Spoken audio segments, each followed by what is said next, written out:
Olá pessoal, dando início a mais um podcast aqui do Dr. Maromba, com convidados muito especiais que estiveram conosco já há alguns meses, falando um pouco mais dessa trajetória que nós tivemos em um projeto de desenvolvimento muscular com o Vitor Miranda, aos cuidados de Eduardo Lopes, um dos maiores treinadores da nossa cidade e região. No comentário, Beto Stallone, a nossa lenda. Pessoal, vamos falar um pouquinho sobre essa preparação que nós tivemos aí, essa transformação do Vitor, aposentadoria de lutador, voltado agora para a musculação, mudança aí na performance, no estilo de treino, como é que foi essa adaptação aí, para o pessoal de casa entender um pouquinho desse projeto. Quando eu fazia luta, eu faço luta há mais de 20 anos, né? Desde 2001. Comecei e parei em 2019. Eu nunca fiz musculação. Eu sempre fiz preparação física, né? Que é 40 minutos, 50 minutos, bem direcionado, específico. Inclusive, o próprio Eduardo já foi meu treinador de preparação física, que é um treino muito voltado para as especificidades da luta. Não tinha bíceps para hipertrofia, sim, ombro, era tudo, exato, era tudo exercícios mais básicos, né? Até porque eu já lutava peso pesado e preferia não subir muito, ficava na fase ali dos 105 quilos. Quando eu fui pro MMA, eu baixei para 93 quilos e quando eu entrei no UFC, 84 quilos. E o meu peso normal, assim, off, era 102, 105. Aí então, imagina, não tinha como ganhar massa muscular, senão eu não ia conseguir bater o peso. E aí, quando eu decidi focar na musculação, porque eu falei pro doutor, né, eu sou o endomorfo, então eu sou bem o barril, assim, né, formato de barril. Aí, daí eu falei pro doutor até, e pro Eduardo, eu quero ter um corpo proporcional, né, ter minhas costas mais largas que o quadril, porque o meu quadril era mais largo que o meu ombro. E aí a gente começou a fazer essa moldar, né, o corpo agora. E aí sim, com um treino totalmente diferente. Inclusive eu comecei os treinamentos de hipertrofia, 40 minutinhos, ainda parecendo com as minhas preparações físicas, né, que eu estava acostumado. Daí o doutor falou, não, meu amigo, agora é outro treino, né, outro tipo de treino. Aí o Eduardo ajustou as cargas, ajustou volume, né? Séries. E agora tô batendo. Hoje eu fiz 2 horas de treino. Já fiz. Foi difícil essa adaptação para você, Vitor? Como é que foi esse processo de sair de um estilo de treino e partir para o outro? Não foi fácil, não. Não foi fácil. Principalmente quando eu não fazia reposição de testosterona, de hormônios, porque aí eu não conseguia achar a motivação para treinar. Primeiro que meu corpo estava acostumado a fazer 40 minutos de treino, passava disso eu já ficava agoniado, querendo ir embora, e aí matava a série, ia embora, então não tinha uma consistência. Depois que o Eduardo tá aqui para não mentir, para não deixar eu mentir. Há 3 anos ele faz o meu treino, e há 3 anos eu faço 2 meses, paro, faço 2 meses, paro. Faz 2 semanas todo dia, depois vai uma vez na semana. Então... Era muito difícil eu manter essa consistência e conseguir criar esse hábito da musculação. E aí, quando eu comecei o tratamento com o doutor, reposição de testosterona, aí mudou. Aí mudou completamente porque, primeiro que eu vi os resultados, eu já via o meu corpo mudando já, tomando forma. E, aí eu me empolguei. Além da testosterona te dar motivação, te dá... Porque um cara com testosterona baixa não é homem, né? Tipo, ele fica triste, depressivo, não quer alcançar nada na vida, fica sem objetivos. Então, quando agora estabilizou isso, agora é outra vida para mim. Eu agora, quando eu não vou treinar, eu não me sinto bem. Faz falta, né? Faz. Então, foi um processo lento, mas a partir do momento que eu comecei a regular meus hormônios, aí o negócio deslanchou. Foi virada de chave. Foi virada, E como é que foi botar na cabeça do Vitor, de certa forma, Eduardo, que ele precisava treinar mais, se exercitar mais, para a gente ter esse resultado? Como toda parte do treinamento, a gente precisa da adaptação, né? Adaptação.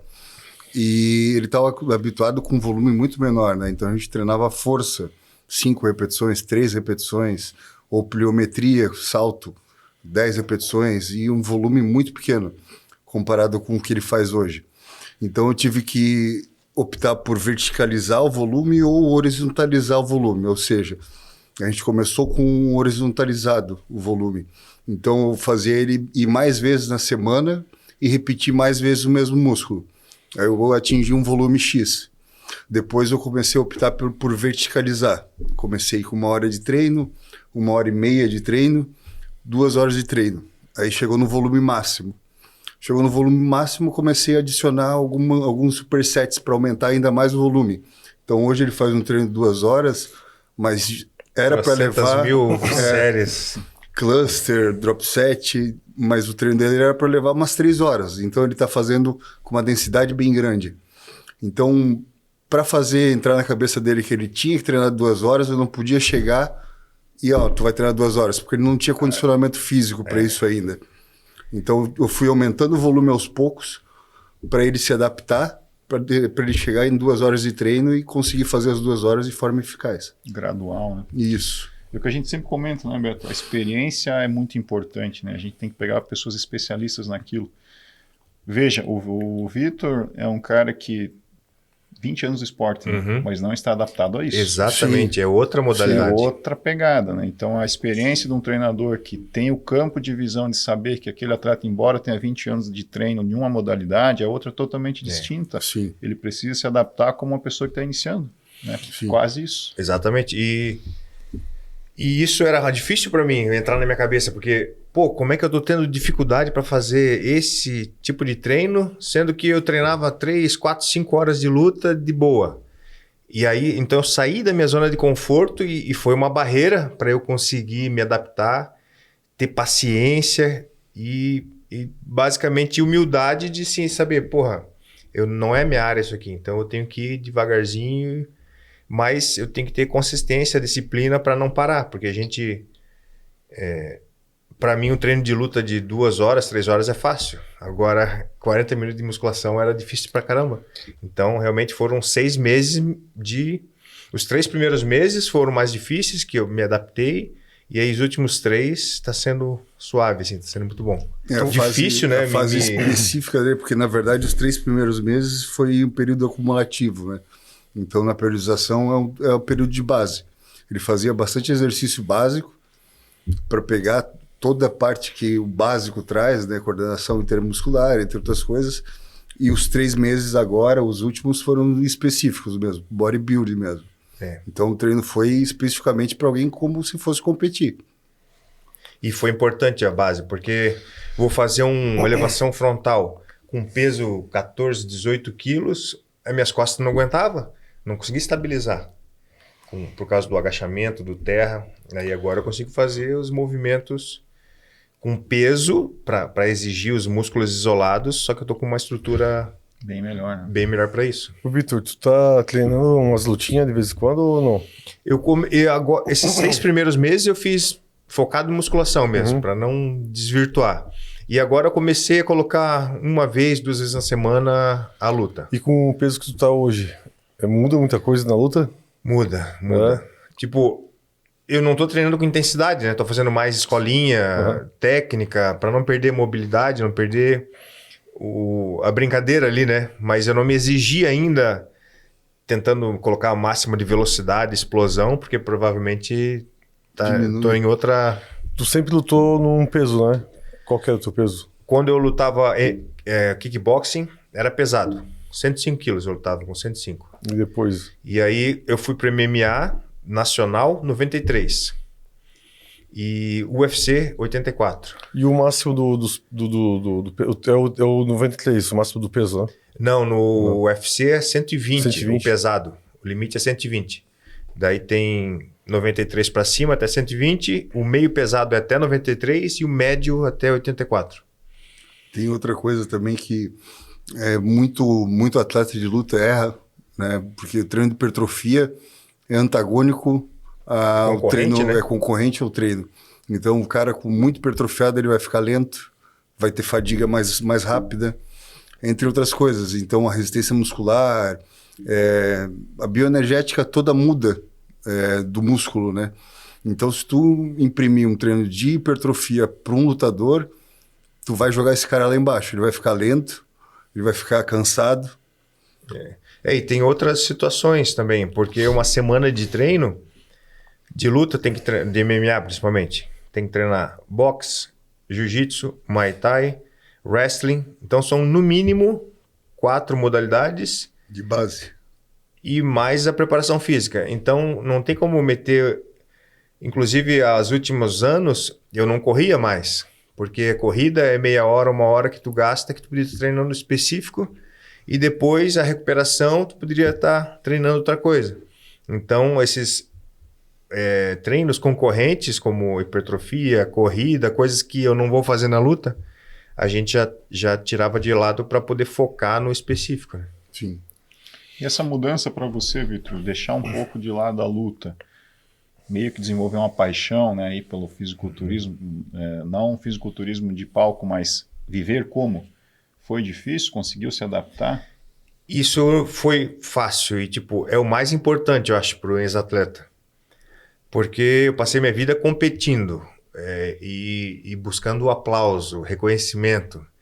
Querendo ou não, no esporte, o cara, às vezes, não é só a própria modalidade ali, ou fazer o gol ou nocautear, tu receber o calor do fã, o aplauso. Querendo ou não, a gente trabalha com entretenimento, né? Não é um esporte isolado que tu faz escondido. É o show business, digamos assim. Então isso fazia parte do meu dia a dia. E quando eu parei de lutar, eu veio a depressão porque eu não tinha mais aquilo. E não tinha mais o desafio de buscar alguma coisa para melhorar. Não é nem competir com outro, porque eu sempre tive essa mentalidade, até na luta, de ser melhor a cada dia, mas comigo mesmo de referência, né? Não ser... Porque imagina, se eu me comparo ao Anderson Silva, todo dia eu vou me sentir um cocôzão. Então, eu me comparo a mim mesmo hoje, amanhã eu vou ter que estar 1-2% melhor e assim por diante. E quando eu parei de lutar, eu não tinha mais isso. Porra, agora... E não adiantava eu continuar treinando, porque não tinha mais aquele senso de melhora, senso de desafio. E eu achei na musculação isso agora. Tu tá com que idade, Vitor? 45. Aí tu vê que hoje em dia, né, Ricardo, tem muito homem de 35, 45 que chega um momento que fala assim, acho que não vou mais conseguir, nunca treinou, né? Acho que não vou conseguir, nem adianta eu entrar na academia. Às vezes é o contrário, às vezes ele começa, ele muda a vida, né? Dá uma motivação no início, tá fazendo uma coisa nova, né? Total. Aí tu vai mais longe. Aí talvez um cara que nunca treinou também não tem um desgaste articular como de um cara que treina desde 16 anos. Né? Também tem essa vantagem. Então, o que eu digo pro pessoal, que às vezes até são pacientes do Ricardo dessa idade, que essa idade talvez seja uma das melhores idades para começar também. Né? Não tem tempo. Eu comecei já a luta tarde, né? Com 21, comecei a treinar. Aí os caras falaram, tá muito velho para começar. Pô, eu entrei no UFC com 35. A galera tá saindo e eu entrei.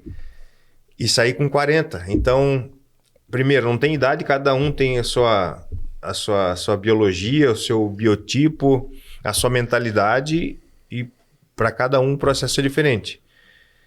E na musculação eu achei essa maneira de me motivar, de melhorar cada dia, porque o ser humano precisa disso, não adianta. É por isso que a gente vê um monte de coroa lutando ainda, porque o cara não faz outra coisa. Porra, a luta é o que eu sei fazer, a luta é o que me dá satisfação, que me preenche meu ego, então eu vou lutar até não aguentar mais. Então o cara luta até 45 e tal, começa a perder, se machucar. E eu consegui, graças a Deus, a tirar o foco da luta e colocar na musculação, que é um outro esporte, uma outra modalidade que me tira da zona de conforto e me desafia diariamente. Que a gente vê bastante em atletas de alto rendimento, em diferentes esportes, se aposenta, o cara engorda, né? Sim, Você vê jogador de futebol, lutador, todo mundo se aposenta e engorda. Mas a grande chave disso daí é que é dose e resposta, né? O doutor sabe como é que se trabalha com medicação muito bem. Sim. Então, tu tem que fazer um desmame quando tu quer retirar a medicação. E no caso do exercício físico é a mesma coisa. Se tu não faz um desmame, então o cara tinha um volume de 5 horas de treino, 6 horas de treino diário. Não faz um desmame, simplesmente para o treino, o consumo energético é o mesmo, mas o gasto energético é muito mais baixo. Muitas então vezes o cara vai também engordar. tinha restrição alimentar, Sim, né? E daí, claro. pô, aposentado, Se mantia agora na, eu vou comer. na dieta, Claro. Tem essa questão de não ter mais essa responsabilidade. Eu senti isso quando eu parei. Agora eu vou comer, vou roubar os biscoitos das crianças. Tem também a questão hormonal, porque o cara se aposenta porque ele já está numa idade avançada. Isso. Se a idade avançou, a testosterona já está baixa. E aí o cara pensa, não vou competir, não vou treinar, então não vou fazer reposição, não vou me cuidar. Vai pro buraco, não tem jeito. A importância de chegar nessa idade que o Beto comentou, 35, 40, 45. As pessoas muitas vezes estão no auge da carreira, se aposentam, no caso do esporte, ou no caso de um profissional que não está no esporte, mas numa outra carreira, ele foca no trabalho, mas deixa essa parte por falta hormonal, né? Ele vai caindo, definhando, e muitas vezes se acomoda naquilo, entra a medicação depressiva, remédio para dormir, outros medicamentos que são meio que um subterfúgio para cobrir o problema base, né? Que seria fazer uma atividade física regularmente, voltar a ter uma vida mais ativa e quem sabe uma reposição também. E eu descobri que hipertrofia, músculo é o nosso investimento para o resto da vida. É a moeda de ouro, né? Sim, a poupança. É a nossa poupança Para se para... aposentar bem, que construa músculo. Uma Né? velhice independente, né, cara? Porque hoje em dia tu vê a sarcopenia muito alta depois dos 60, 50 anos de idade. Então tu tem uma queda da tua liberdade muito cedo se tu não tiver músculo. Então, pegar uma sacola no chão exige músculo, sentar numa Brincar cadeira com o exige netinho. músculo. Não, eu senti isso com 40 agora, cara, tendo filho. A mais nova nasceu quando eu tinha 40. Eu já não tinha energia para brincar com a menina ou para segurar no colo. E agora é outra vida. Mudou. Bom, nós temos aqui o início do tratamento, a produção vai colocar para nós. Lá no primeiro dia que nós conversamos ali com Se bota o aplicômetro ali, sai... Júnior Cigano. Então é como o Vitor comentou, né? Um biotipo endomorfo, a gente já tem algumas nuances para o tratamento nesse tipo de biotipo. A cintura é um pouco mais larga, os ombros mais delgados, a gente precisa ter um foco melhor aí no tratamento. Aumentar... Aqui, Fazer uma inversão, né? E deixar o quadril, porque o quadril não tem como diminuir, né? Só as murcilhas do lado, mas o quadril é uma espessura e eu tinha que aumentar a parte superior para ficar uniforme, né? O que a gente mais focou, né? Costas e ombro. E ombro, Exatamente. Nós fizemos algumas fotos também para registrar o dia, né? Então aí tem fotos do início do tratamento, né? Zero ombro. Uma Zero escápula mais bíceps. elevada que a outra. Tudo rengo. Na dorsal também. Essa aqui foi lá na clínica. Nós tínhamos um bom acúmulo de gordura na região dos culotes, né? Então as costas mal delineadas ainda, precisávamos aí ter mais volume muscular. Como o Vitor comentou, o Eduardo também frisou, os primeiros 3 meses foi adaptação, né? Eu lembro que tivemos dificuldade na dieta no início, tivemos dificuldade aí no treino, mas depois engrenou, né? Sim. Aí semana a semana a gente via a diferença. E eu comecei a sentir o meu corpo, né? Conhecer meu corpo nessa área da musculação, porque eu sabia o que tinha que comer para emagrecer na luta, para manter o nível de performance e ao mesmo tempo baixar o peso, mas a ideia não era baixar o peso, e sim o percentual de gordura e aumentar a massa muscular. A gente queria fazer isso Ao mesmo tempo, né? Não queria fazer o book, ficar inchadão, senão minha mulher ia se divorciar já. E o doutor falou, eu lembro, na primeira consulta... A gente até fez isso, né? Tu ficou grande, mas ficou redondo. Nas primeiras vezes que eu tentava seguir a musculação, eu ficava redondão. Gordo, né? E eu não esqueço que o doutor falou na primeira consulta. Nós vamos fazer um trabalho para você poder tirar a camisa e se sentir bem. O tempo todo. Enquanto aumenta a massa, diminui gordura, vai se sentir bem fisicamente. E é isso que aconteceu. Nos primeiros 3 meses, eu tava com uma dieta que ainda tava me sentindo inchado e tal. Aí a gente foi enxugando, foi adaptando e agora eu tô conseguindo aumentar a massa e perder gordura. Todo mês tem uma diferença grande na balança. Eu vejo um problema, isso tem, na verdade, a maioria das pessoas que começam um projetinho, 12 semanas. A gente teve que fazer a base com o Vitor, porque ele era muito bem treinado na luta, mas na musculação não. Então, se eu começasse... com 2 rodelinhas em cada lado, uma rodelinha só e... Se ele começasse com volume muito alto já de início, para pegar os 3 meses e meter ficha, ia começar a aparecer lesão, porque ele não estava preparado para isso. E realmente, quando eu aumentava demais o volume, começava a dar um pouquinho de epicondilite, doer um pouquinho o ombro, aí eu reduzia o volume um pouquinho de novo, deixava ele adaptar e aumentava de novo. Então eu preparei ele para fazer o projeto de 3 meses. Então os 3 meses iniciais foram só para isso mesmo. E como o cara tem que ter paciência, né, para fazer isso, porque... Não desistir, né? Eu sempre, alto desempenho, eu tenho que me desgastar ao máximo, eu tenho que estar suando, eu tenho que estar ofegante. Aí eu treinei. Só que na musculação, no começo, eu não conseguia fazer isso, porque senão eu me lesionava. Tem que segurar, né? Tive que ir de boa e tal. Veja a importância, né, de uma equipe multidisciplinar. Um excelente treinador, fazer um acompanhamento, fazer uma reposição e a mentalidade, né, do paciente, do atleta. O Vitor é um campeão, né? Então ele não está acostumado. Poxa, eu sou um campeão, vou ter que colocar 5 quilos na barra aqui. Poxa, que humilhação. É uma humilhação, né? Pô, mas você se conscientizar para isso, pô, eu no UFC agora estou com 5 quilos, o cara está com 80 lá, puxa. Então para você trabalhar isso aqui não é fácil. Não é fácil. A paciência mesmo, é guardar o ego no bolso e entender que é outra vida, é outra modalidade, é outro processo. E isso que tá me deixando motivado, porque agora eu tô redescobrindo algo que eu não sabia fazer e, pô, tá sendo muito legal. Vou te passar o contato do D'Angelo. D'Angelo? Fazer um trabalho de modelo lá. Pô, eu já falei pra ele. Ei, tu não tá contratando masters, né? Acima de 45? Tem público, pô, tem o pessoal mais maduro que quer... Tá em alta, né? Os modelos mais velhos. Pois É isso aí.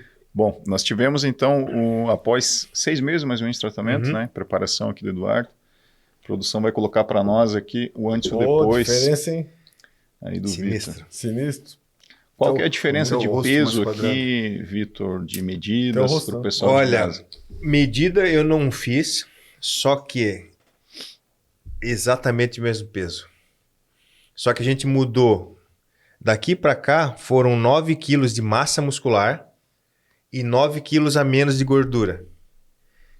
Então, o que acusou a minha melhora, claro, o visual e a bioimpedância, que a gente consegue ver o quanto de gordura foi embora e o quanto de massa eu ganhei. O que nós conversamos lá no início, né, Vitor? Fazer essa mudança de gordura por massa muscular. O delineamento do corpo, se a gente observar a largura dos ombros, a envergadura, veja como melhorou. O culote, como diminuiu, a gente conseguiu dar uma acentuada na cintura, desenhar o corpo melhor, evidenciar mais os músculos. E aqui, se a gente traçar uma linha, vai dar reto aqui, né? E aqui não, agora já tem o Vzinho. E também é importante, eu acho que é importante a galera entender que quando a gente quer fazer uma mudança no corpo, não pode ficar prestando muito atenção na balança em si, no número que acusa ali, porque tem essa troca, né? De gordura por músculo. E às vezes o cara... E eu tava assim, nas primeiras tentativas, eu olhava a balança, porra, não diminuiu. Ou aumentou. Daí isso vai te desanimando, tu pensa, pô, não tá funcionando na minha dieta, não tá funcionando nada, aí o cara abandona. E aí eu botei na cabeça que se o peso tá aumentando, eu tenho que entender, fazer o exame mais elaborado, a bioimpedância, para ver se é de gordura ou de músculo. Esse processo, ainda muitos treinadores ainda pecam nisso, né? Em fazer um off muito liberado. E tem muito treinador ainda que fala, né? Pô, Tu tem que aumentar primeiro para depois Não precisa? perder gordura. Provamos que não precisa. E hoje os artigos vêm mostrando um negócio chamado recomposição corporal. Exato. Não é diferente do que o pessoal fala, que é trocar gordura por músculo, que isso não existe a possibilidade, né? Porque são tecidos diferentes, mas é trocar a quantidade de músculo pela quantidade de gordura. Essa recomposição corporal é um pouco mais lenta às vezes, porque o off bem feito tu ganha muito peso, depois tu perde. Leva um pouco mais de tempo, mas dá certo. Mas é sustentável, né? Sim. E é como o doutor falou, eu posso tirar a camisa hoje com 12, 14% de gordura e não me sentir mal. Sim. Até eu chegar no meu objetivo de 9% de gordura. O resultado estético, né, da gente Muito bom. fazer essa alteração em volume muscular em detrimento da gordura, Mas é um ator, né, Carol? é o que realmente é muito bom, muito bom. O resultado aí que foi obtido foi excelente. E o trabalho não acabou, né? Agora não pode acabar, na verdade, né?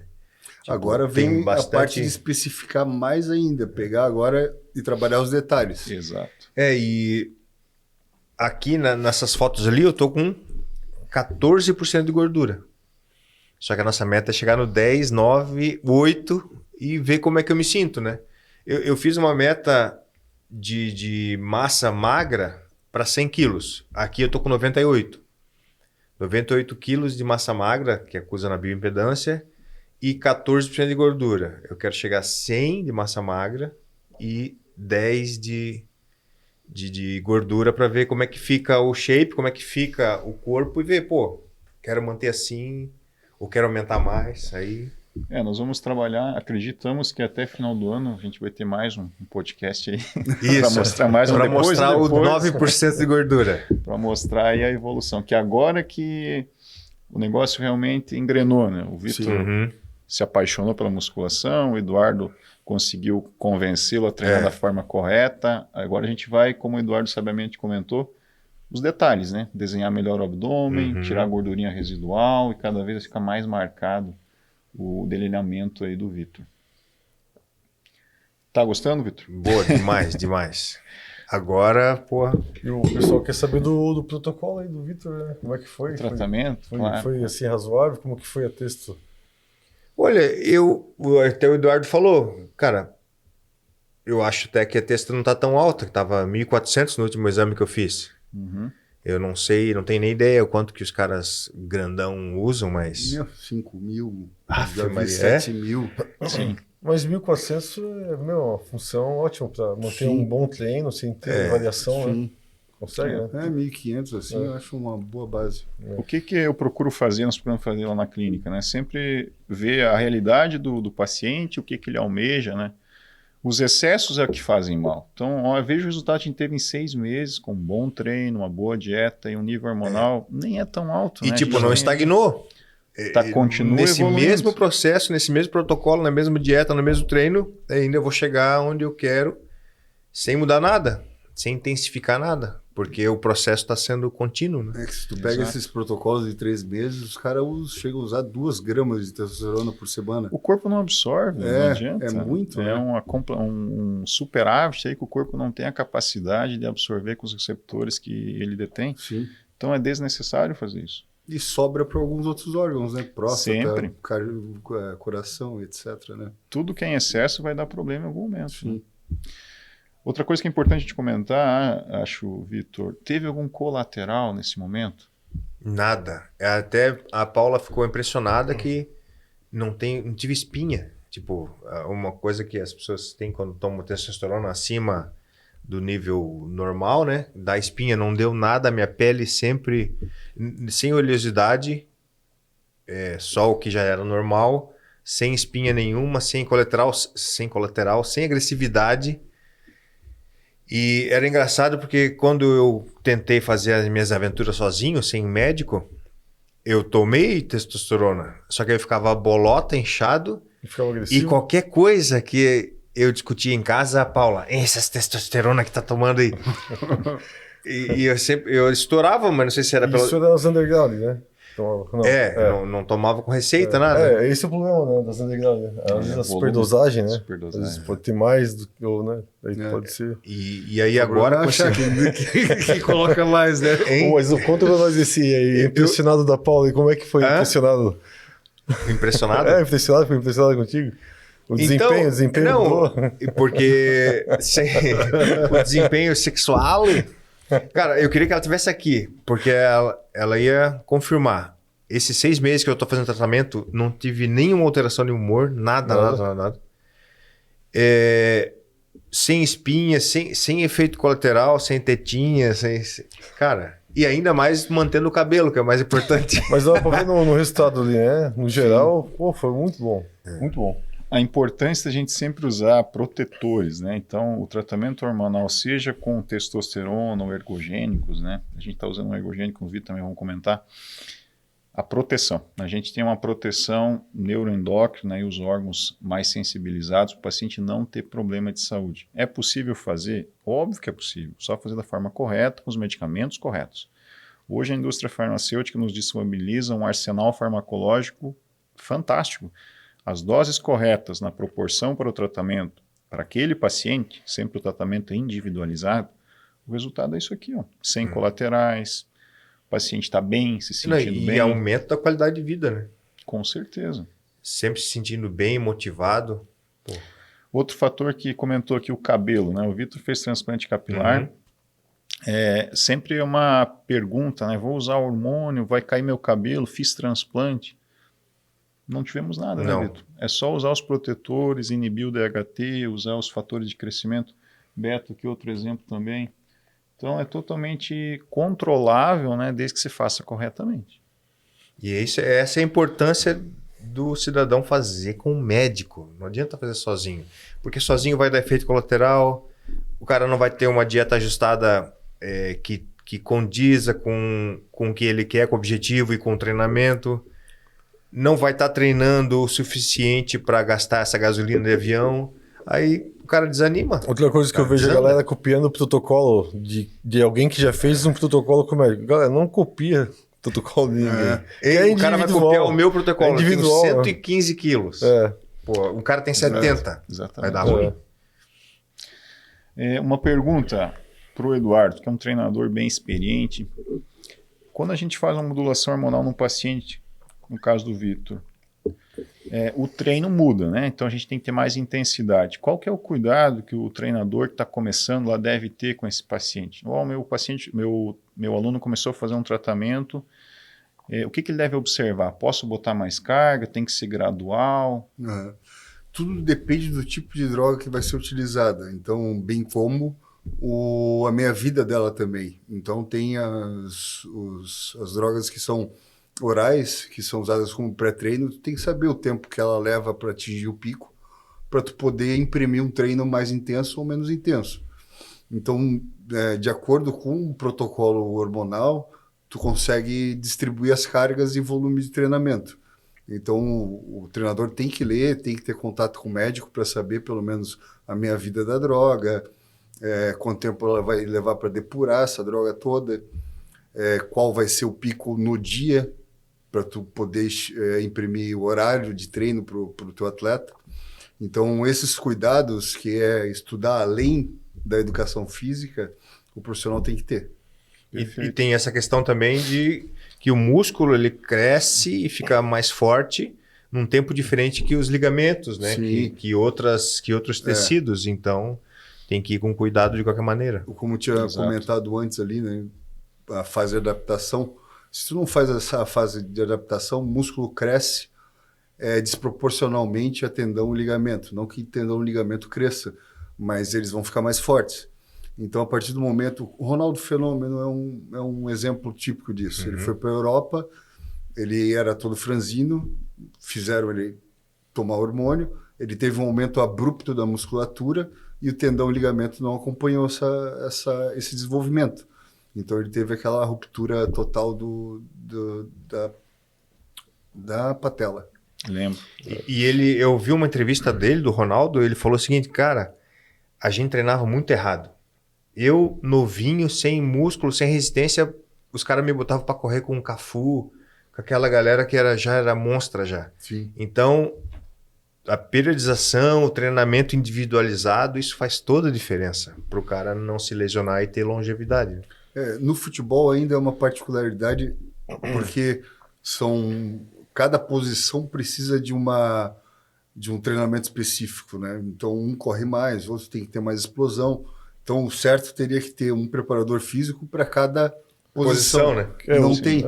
Então, o cara tem o dom de jogar como o Ronaldo, joga lá, lei da seleção natural. Tu vai acompanhar e vai melhorar, ou senão tu vai se lesionar e a periodização, né, Eduardo, a periodização e o planejamento, né, do treinamento serve mesmo para desenvolvimento máximo da performance do indivíduo e principalmente prevenção de lesão, né?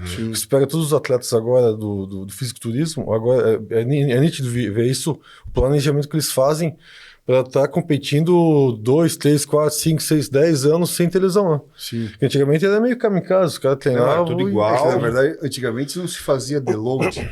A semana de fazia? deload era tocar a barca direto na máxima intensidade, máximo volume.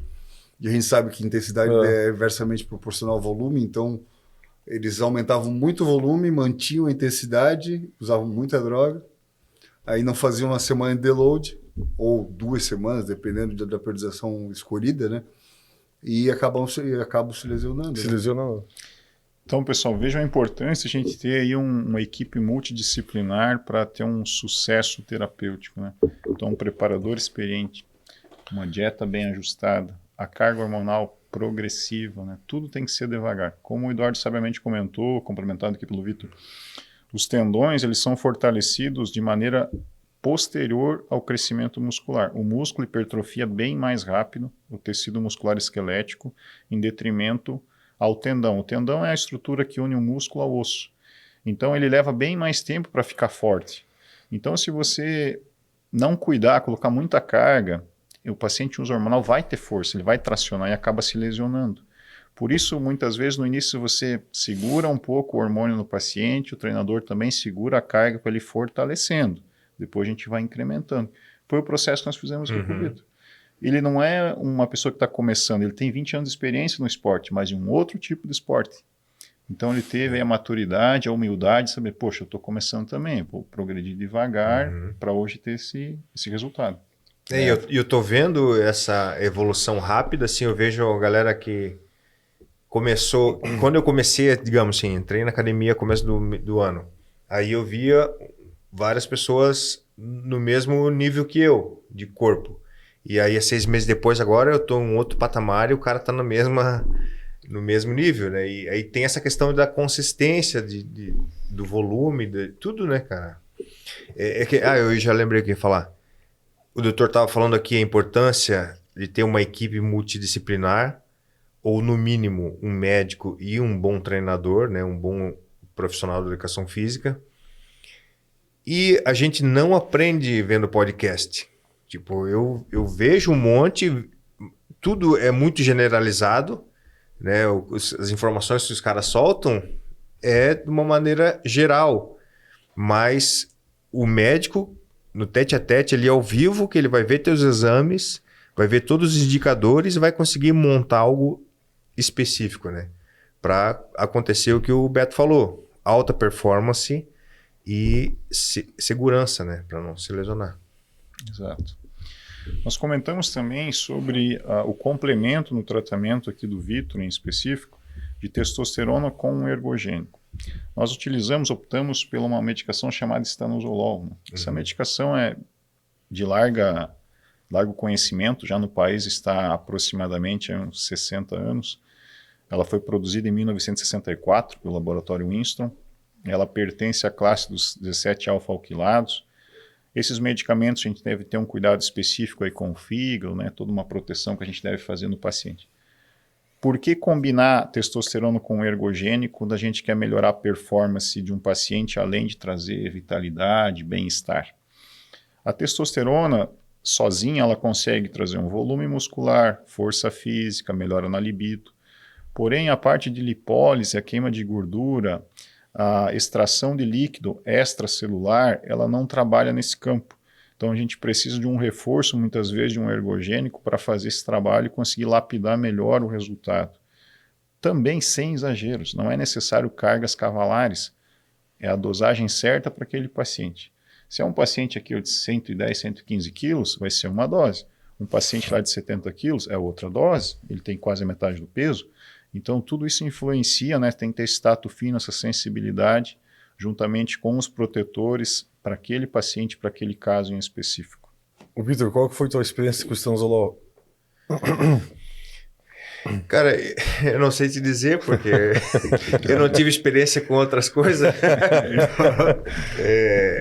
Eu comecei a fazer um negócio decente com um doutor agora, 6 meses atrás. Antes eu tomava, era Durateston, comprada no mercado negro, injetava lá uma vez por semana e seja o que Deus quiser.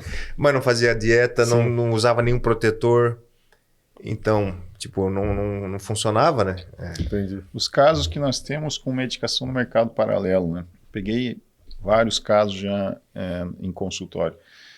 O paciente chega para fazer um tratamento, ele diz, olha, doutor, estou usando testosterona no mercado paralelo, estou aplicando 1 ml, 2 ml por semana. Lá no rótulo desse medicamento está descrito 250 mg por ml. Então, para 1 ml, 250, a gente espera um nível de testosterona de aproximadamente 1.200 a 1.300 nanogramas por decilitro. O paciente já refere, ó, estou tendo queda de cabelo, estou com acne, parece que tem uma dor aqui atrás do meu mamilo.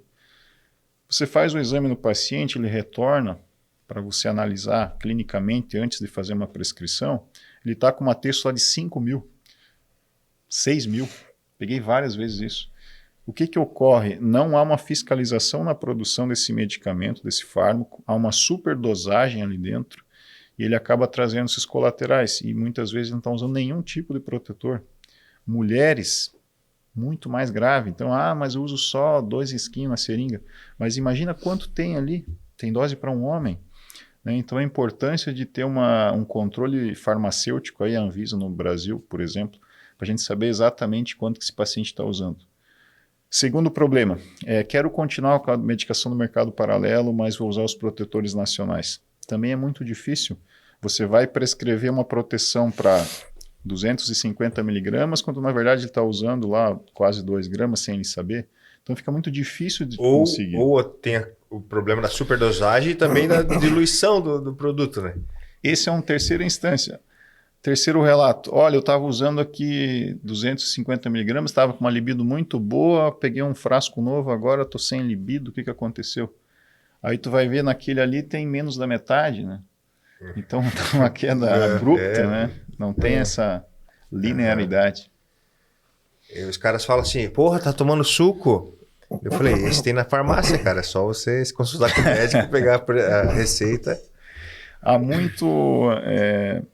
um tabu sobre o tratamento hormonal, né? Não há nada de errado em você fazer um tratamento hormonal da forma correta. É um tratamento, não é algo do submundo. Você está fazendo uma coisa acompanhada, com prescrição, tomando a medicação corretamente, melhorando a sua qualidade de vida. Os hormônios que o teu corpo está produzindo em quantidade menor agora estão sendo repostos para você ter uma vida melhor. Então você pega um indivíduo aí de 45 anos, por exemplo, que ele tem toda uma vida laboral, conhecimento aí nessa faixa etária e consegue deixar ele mais jovem, entre aspas, com uma carga hormonal melhor. Então isso é promoção de saúde, né? Você não está fazendo nada de errado. E o que é louco é o seguinte, que as pessoas tomam anticoncepcional, que arrebenta, cara, com o corpo, toma lá os negócios para colesterol, toma um negócio para pressão alta, toma um negócio para diabetes, tudo isso é droga, né? E que arrebenta com o nosso organismo. Então, e vem criticar a minha Durateston? Aí vem criticar o meu suco. Isso da vida, né? E aí, uma vez, há um tempo atrás, a Paula, minha esposa, ela estava tomando um monte de suplemento, né? Dela, nossa, que chato ficar tomando esses baga aqui todo dia. Daí, eu tive uma luz assim e falei para ela, a gente escolhe quais suplementos tomar, quais comprimidos tomar. Ou as vitaminas e os suplementos para a gente se manter saudável, ou os remédios, as cápsulas para a gente curar as doenças. O que a gente de alguma maneira a gente vai tomar um monte de cápsula na vida. Exato. Então que tome as que vai te deixar mais saudável e feliz pro resto da vida, né? Tá dando a fila? Aí, ó. Então, esse que é o grande lance. É porque a gente há muito tempo viveu numa bolha, né? A mídia tradicional, ela... Sem informação também. Né? Sempre manipulou essas coisas, né? E eles querem a gente doente para poder vender os remedinhos da farmácia lá. Pô, então, se tu vai tomar remédio, então toma para ser saudável, não para curar a doença. A própria alimentação, né? Já a indústria, né? Alimentação, fica doente, toma remédio, fica no ciclo. Uma coisa que é bem peculiar, né, no nosso país, mas infelizmente a gente vive isso.